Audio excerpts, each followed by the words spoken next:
ሰላም ፍቅር ጤና ይስጥልን ውድ የዩቲዩብ ቻናል የህጉ ምን ይላል ቤተሰቦቻችን እንዴት ከርማችኋል? እንግዲህ ለዛሬም አንድ ከናንተ በተደጋጋሚ የሚደርሰኝን ጥያቄ ምላሽ ልሰጥበት እንግዲህ በዚህ ቪዲዮ መጥቻለሁኝ። በአብዛኛው ብዙዎቻችሁ እንግዲህ የሽግግር ፍትህ ፖሊሲ ምንድነው በሚል ብዙዎቻችሁ ጥያቄ ጠይቃችሁኛል። ዓላማውስ አስፈላጊነቱስ ግቡስ ምንድነው? ሌሎች ሀገራት ላይ ተሞክሮስ ነበረ ወይ የሚል ጥያቄዎች ብዙዎቻችሁ አንስታችኋልና ምናልባት በዚች ቪዲዮ አጭር ያለ ምላሽ ልስጣችሁ።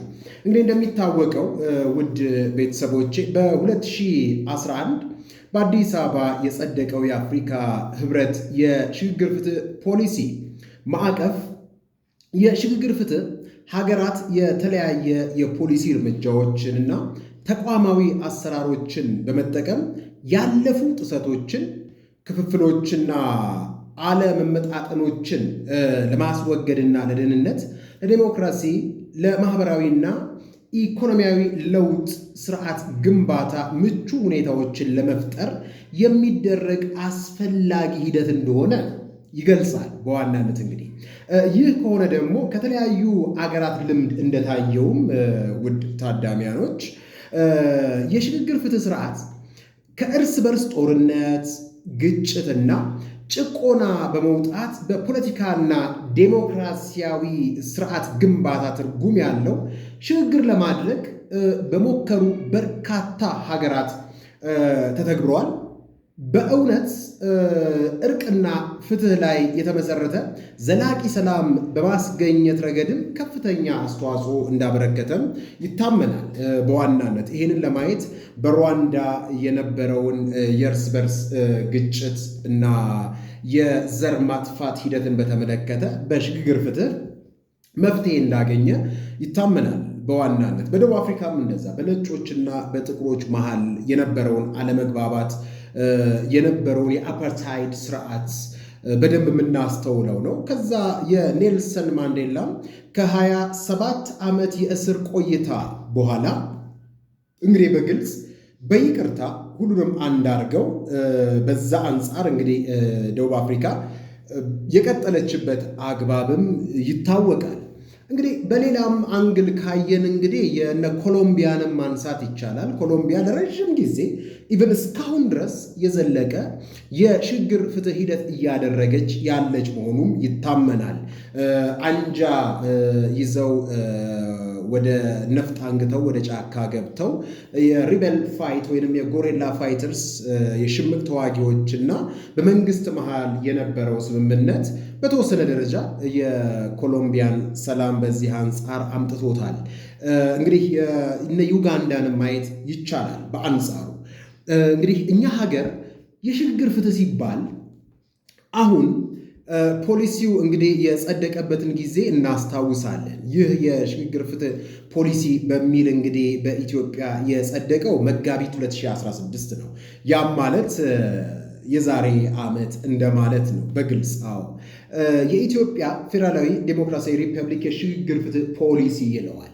ይህ ፖሊሲ በዋናነት አስፈላጊ ነው ወይ፣ ዓላማው ምንድን ነው ወይ የሚለውን በግልጽ በዚሁ ፖሊሲ ላይ አስቀምጦት ይገኛልና የፖሊሲው ዓላማ በዋናነት ታዳሚዎች ወደ እናንተ ግልጽ ለማድረግ ያህል የፖሊሲው አጠቃላይ ዓላማ የኢትዮጵያን ፖለቲካዊ፣ ማህበራዊ፣ ኢኮኖሚያዊ አውድ መሰረት ያደረገ የተቀናጀና የተናበበ የሽግግር ፍትህ ሂደት የሚመራበትና የሚተገበርበት ስርዓት በመዘርጋት ዘላቂ ሰላም፣ እርቅ፣ የህግ የበላይነት፣ ፍትህና ዴሞክራሲ የሚረጋገጥበት መደላድል መፍጠር ነው ይላል። የዚህ ፖሊሲ ዋነኛ ዓላማ ብሎ ያስቀመጠው እንግዲህ ይሄንን ነው። ከፖሊሲውም መረዳት የምንችለው ይሄንን ነው። የዚህ የሽግግር ፍትህ ፖሊሲ ከመቼ ጀምሮ ነው ተፈጻሚ የሚሆነው የሚል ጥያቄ መነሳቱ የማይቀር ነው።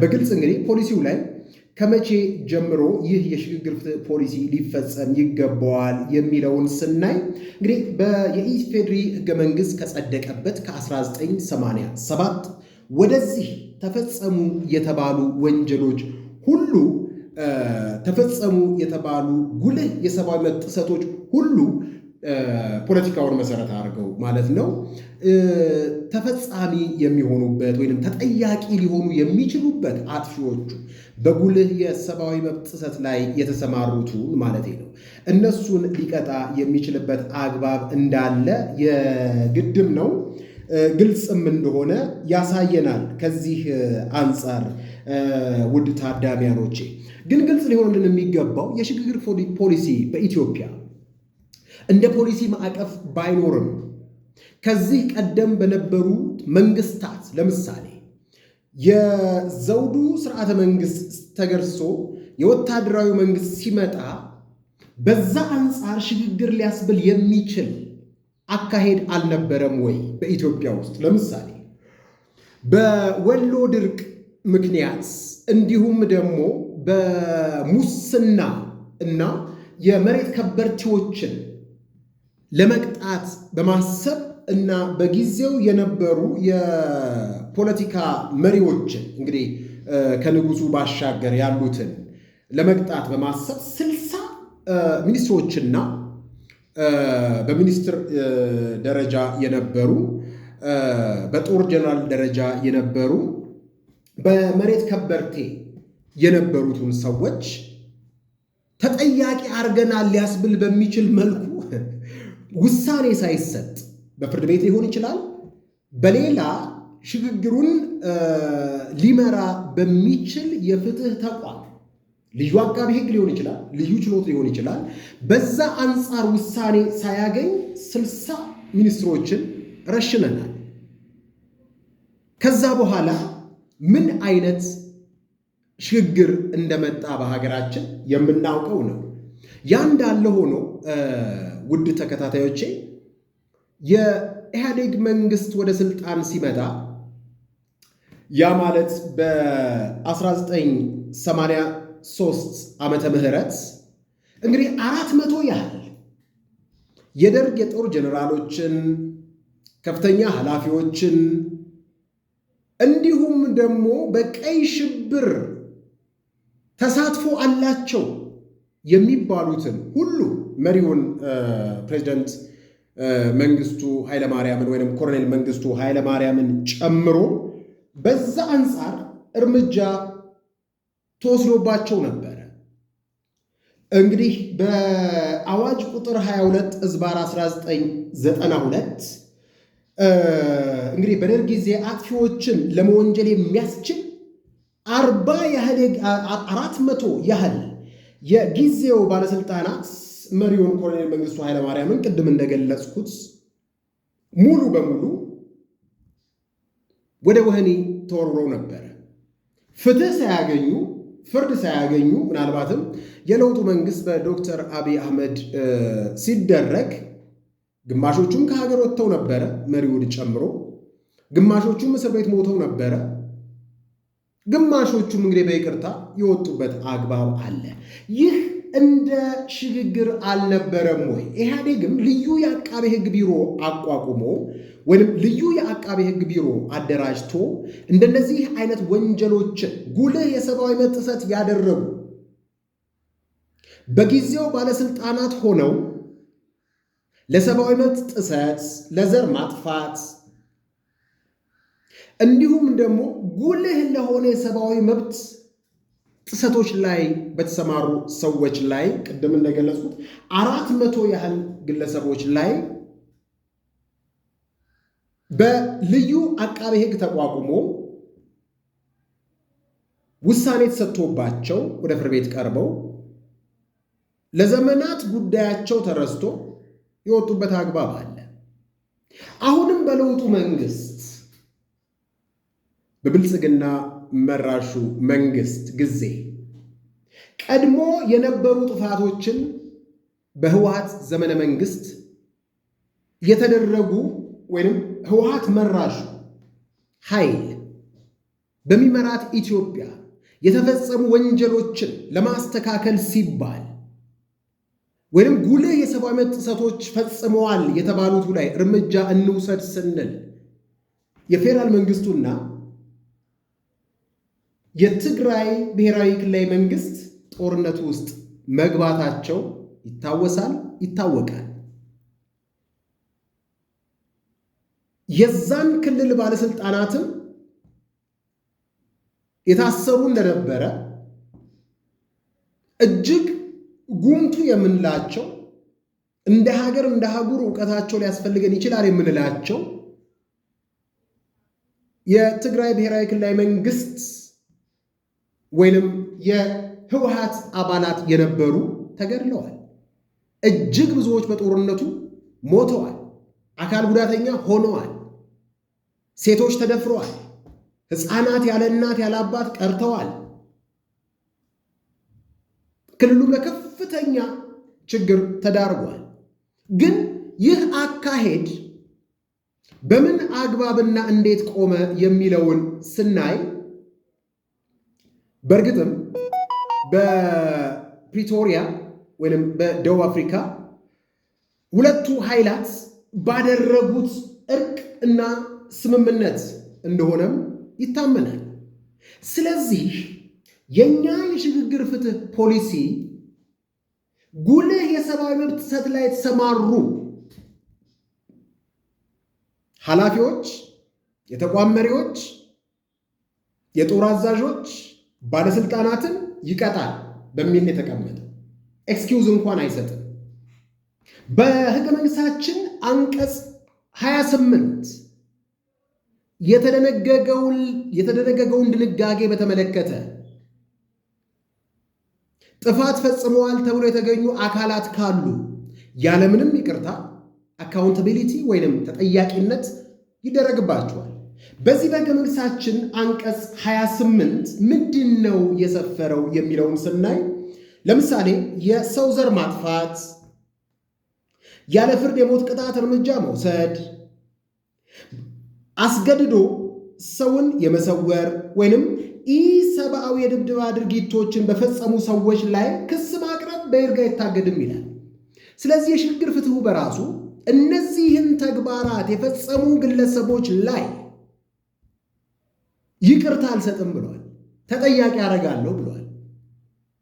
ምናልባት የብልጽግና መራሹ አስተዳደር ውስጥ ያሉ ኃላፊዎች፣ የጦር አዛዦች፣ የተቋም መሪዎች በዚህ አይነት ተግባር ተሳትፈው ቢገኙ ለምሳሌ የሚቋቋመው እንግዲህ ልዩ አቃቤ ሕግ እንደሚቋቋም ምርመራን የሚያደርግ ክስ የሚመሰረት እንደሚኖር የሽግግር ፍትህ ፖሊሱ ይነግረናል።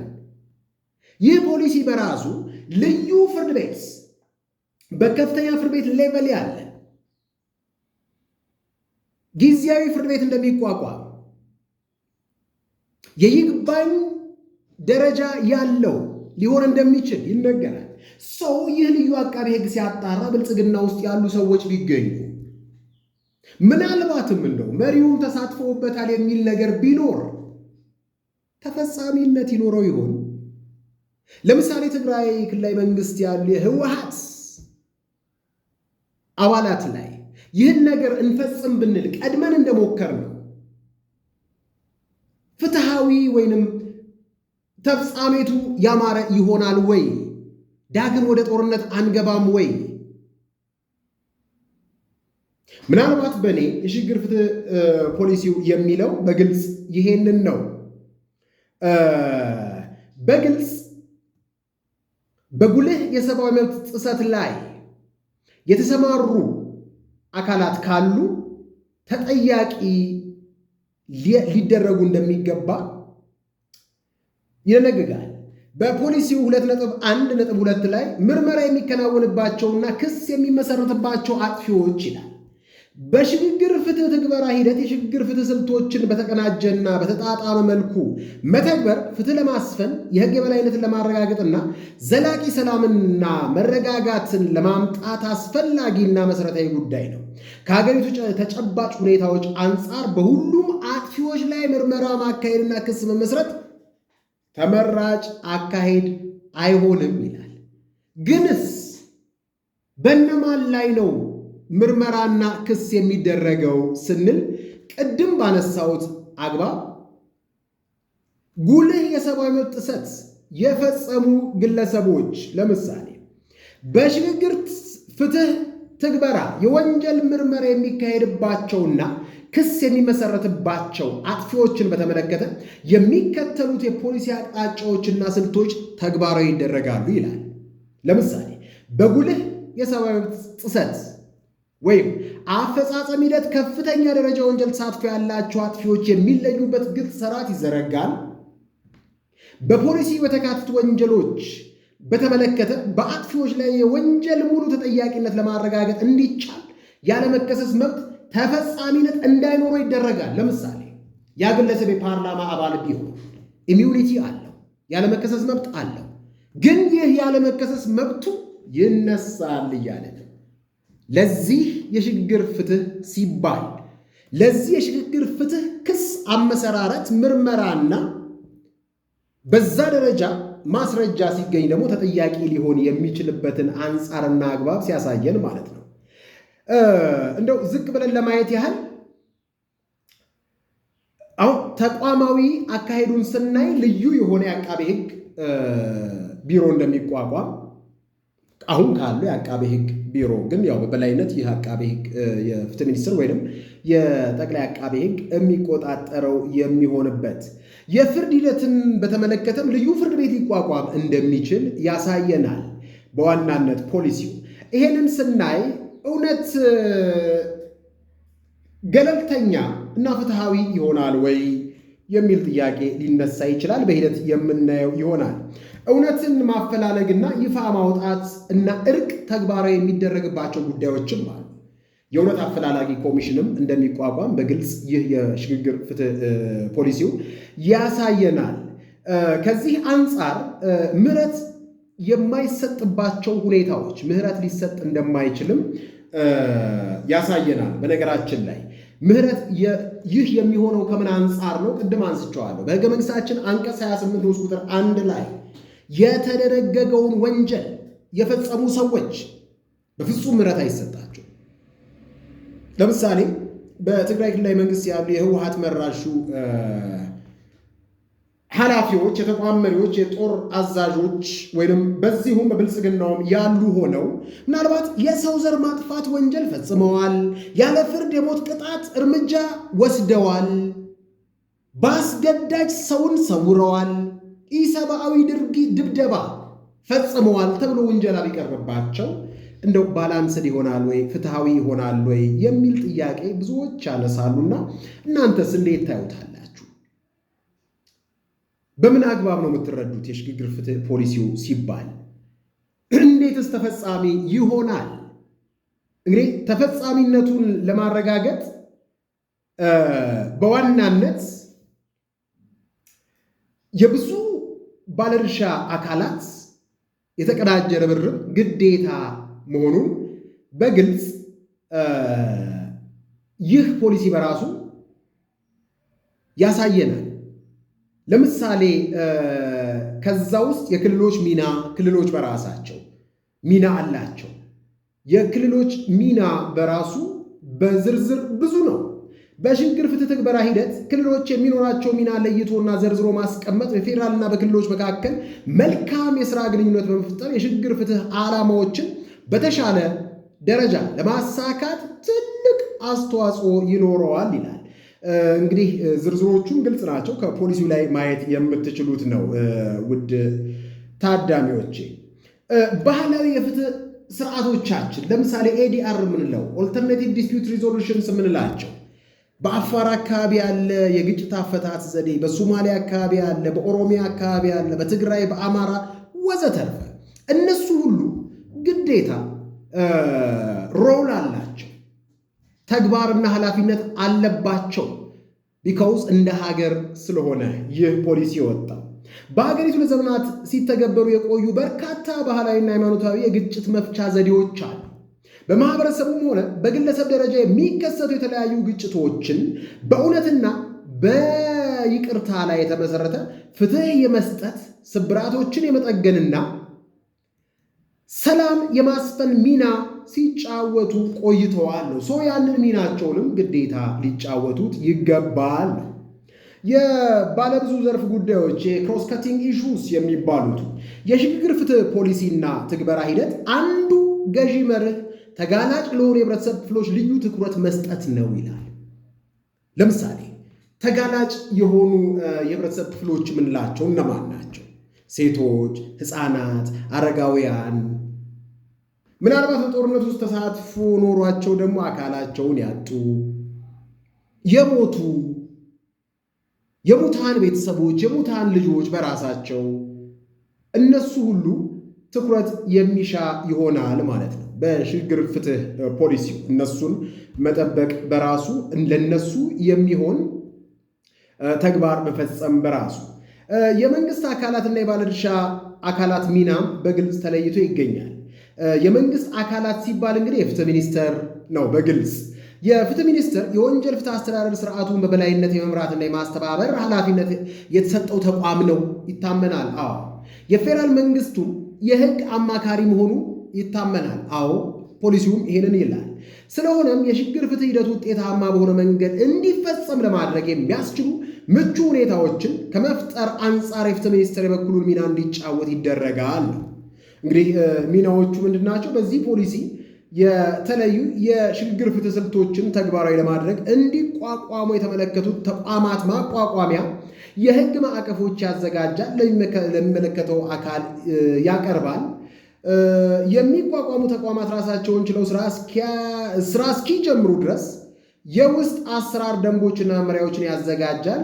በተያያዥ ጉዳዮች ላይ ተገቢውን ድጋፍ ያደርጋል። ከዚህ አንጻር እንደው ገለልተኝነት ጥያቄ ውስጥ ሊገባ የሚችልበት አግባብ አለ ይላሉ ብዙ ምሁራን በጽሁፋቸው። የገንዘብ ሚኒስቴርም የመንግስት አካል አንዱ ነው። ሲቪል ሰርቪስ ኮሚሽንም በራሱ ሮል አለው። የሲቪል ማህበረሰብ ድርጅቶች ባለስልጣን በራሱ ሲኤስኦ የምንለው በራሱ ሮል አለው፣ ዋና ተግባር አለው። የፌዴራልና የክልል ፖሊስ ኮሚሽኖች በዋናነት ሮል አላቸው በዚህ የሽግግር ፍትህ ውስጥ። የህዝብ ተወካዮች ምክር ቤት በግልጽ ሰላም ሚኒስቴር የመንግስት አካል እንደመሆኑ መጠን እነዚህም ሮል አላቸው። ሴቶችና ማህበራዊ ጉዳይ ሚኒስቴር ቅድም እንዳልኩት ነው። ጦርነት ሲኖር፣ አለመግባባት ሲኖር፣ ግጭት ሲኖር ዋነኛው ገፈት ቀማሾች አካል ጉዳተኞች፣ ሴቶች፣ ህፃናት፣ አረጋውያን እንደመሆናቸው መጠን የሴቶችና የማህበራዊ ጉዳይ ሚኒስቴርም በራሱ ኃላፊነት ወይም ተቋማዊ ኃላፊነት እንዳለበት ያሳየናል። የኢትዮጵያ ስታቲክስ አገልግሎትም በራሱ ከፍተኛ ትምህርት ተቋማት እንግዲህ በብዙ መልኩ ብዙ ጽሁፎችን በማዘጋጀት ምሁራኖች እዛ ውስጥ እንደመኖራቸው መጠን አቅጣጫዎች የማሳየት ማህበረሰቡን ሊገሩ ወይንም የሽግግር ፍትሁ ለሀገር እንደመጣ ፍትሃዊ በሆነ አግባብ ሊፈጸም እንደሚገባው ማሳየት መጠቆም የግድ ይላል ነው። የሌሎች መንግስታዊ ተቋማት ሚና ስንል እንግዲህ የኢትዮጵያ ሰብአዊ መብቶች ኮሚሽን ራሱን የቻለ ሚና አለው። የኢትዮጵያ ሀገራዊ ምክክር ኮሚሽን ራሱን የቻለ ሚና አለው።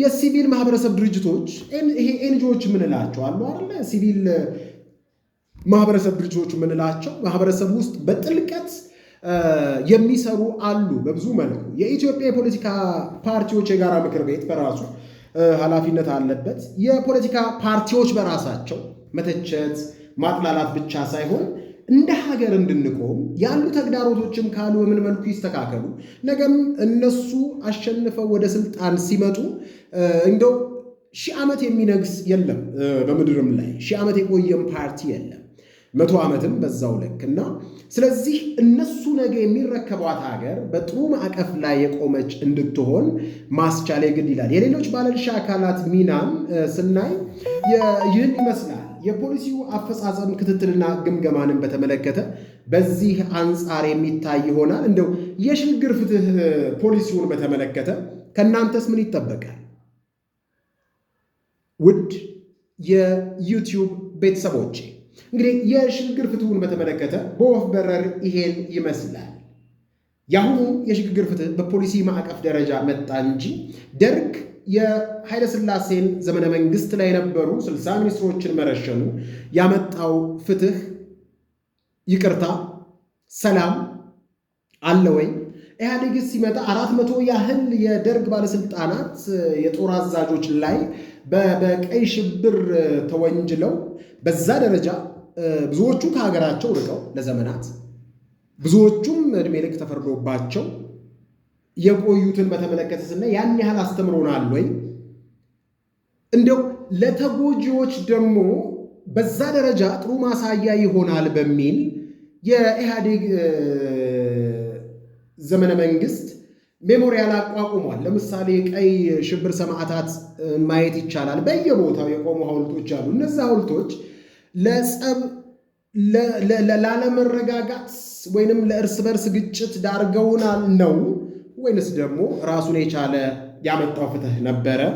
አሁንስ የብልጽግናው መንግስት እንግዲህ የህወሓት መራሹ ኢህአዴግ ከወረደ በኋላ የህወሓት መሪዎች ላይ ከፍተኛ ኃላፊዎች ላይ ሊያደርግ የነበረው የህግ ተጠያቂነት በይቅርታ ባይቋጭ ኖሮ በፕሪቶሪያ ስምምነት አርገን በሰላም ባንፈታው ኖሮ እንደው በዛ ደረጃ እንደ ሀገር እንደ ማህበረሰብ በሰላም እንኖር ነበረ ወይ? ከፍተኛ እልቂትስ አይኖርም ነበረ ወይ የሚለውንም ወደ እናንተ አርጉ። ግን እኔ የምለው ይህ የሽግግር ፍትሁን እንተግብር ብንል ጊዜው አሁን ነው?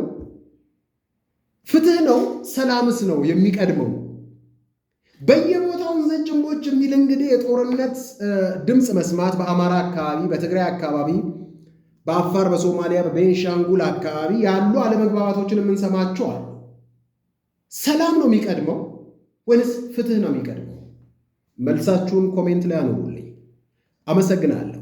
እኔ ጠበቃ አበባው አበበ ነኝ። መልካም። በቀጣይ እንድሰራላችሁ የምትፈልጉትን ከስር ጻፉልኝ። ኮሜንት ሴክሽን ላይ ሰራላችኋለሁ። የሽግግር ፍትህ ፖሊሲን በተመለከተ ያቀረብኩት ፕሮግራም ለግንዛቤ እንዲሆናችሁ በወፍ በረር ይህን ይመስላል። እንግዲህ ፖሊሲውን ከጉግል ላይ ትራንዚሽናል ጀስቲስ ፖሊሲ ብላችሁ ወይም ኢትዮጵያን ትራንዚሽናል ጀስቲስ ፖሊሲ ብትሉ ያወጣላችኋል። ከዛ ማየት ይቻላል። አመሰግናችኋለሁ። ብሩህ ጊዜ ተመኘሁኝ። ቻው።